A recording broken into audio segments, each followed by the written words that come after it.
Hi friends, ఇంట్లోనే సాఫ్ట్గా and cubes లాగా పన్నీర్ని ఎలా ప్రిపేర్ చేసేయాలో చూసేద్దాం. నేను కొన్ని టిప్స్ చెప్తాను. ఆ టిప్స్ కానీ మీకు ఫాలో అయితే కనుక సేమ్ మీకు కూడా ఇలానే క్యూబ్స్ లాగా అయితే పన్నీర్ అనేది వస్తుందండి. నేనైతే ఒక 1/2 లీటర్ పాలు తీసుకుంటున్నాను. దానికి ఒక నిమ్మకాయ అయితే పడుతుంది. స్టవ్ వెలిగించి ఒక పెద్ద గిన్నె పెట్టుకుని పాలైతే అందులో వేసి మరగబెట్టాలండి.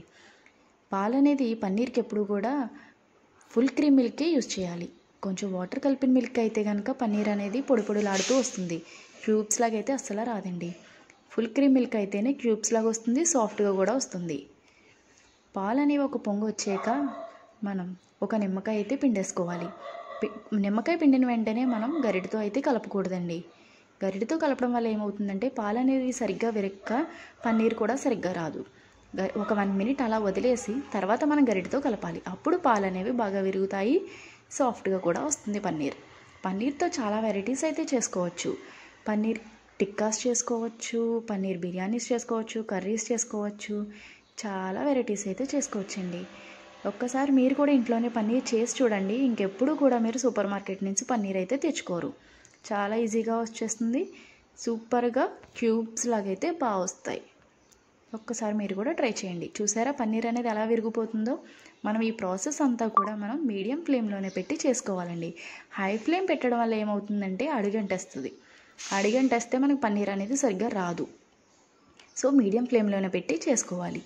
ఇలా పాలు అనేవి మొత్తం విరిగిపోయాక ఒక పెద్ద స్ట్రెయినర్ తీసుకుని దాని మీద వైట్ క్లాత్ కానీ లేదా పల్చగా ఉన్న కర్చీఫ్ కానీ వేసుకొని అందులోకి వడకపెట్టేసుకోవాలి.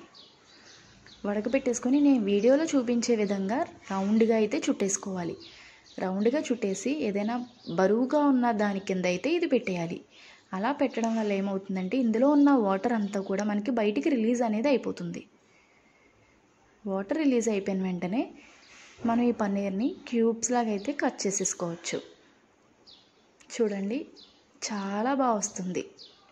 ఒక్కసారి మీరు కూడా ఇంట్లో ట్రై చేయండి. ఇలా మనం ఒక 1 అవర్ అయినా సరే మనం బరువు అనేది దాని మీద పెట్టాలి. 1 అవర్ తర్వాత చూస్తే మనకి పన్నీర్ అనేది రెడీ అయిపోతుంది. చూసారా ఎంత బాగా వచ్చిందో? చాలా సాఫ్ట్గా అయితే వచ్చిందండి పన్నీరు. మనం చాక్తో కట్ చేసేసుకుంటే సరిపోతుంది క్యూబ్స్ లాగా. చూసారా ఎంత సాఫ్ట్గా అయితే కట్ అవుతుందో పన్నీరు? క్యూబ్స్ లాగా కూడా వచ్చేయండి. చాలా బాగా వస్తుంది. స్మూత్గా క్యూబ్స్ లాగా చాలా బాగా వచ్చింది. చూసేసారా భలే భలే వచ్చేసినాయి. చాలా బాగుందండి. ఒక్కసారి మీరు కూడా ఇంట్లో ట్రై చేయండి. చాలా బాగా వస్తాయి. Thank you.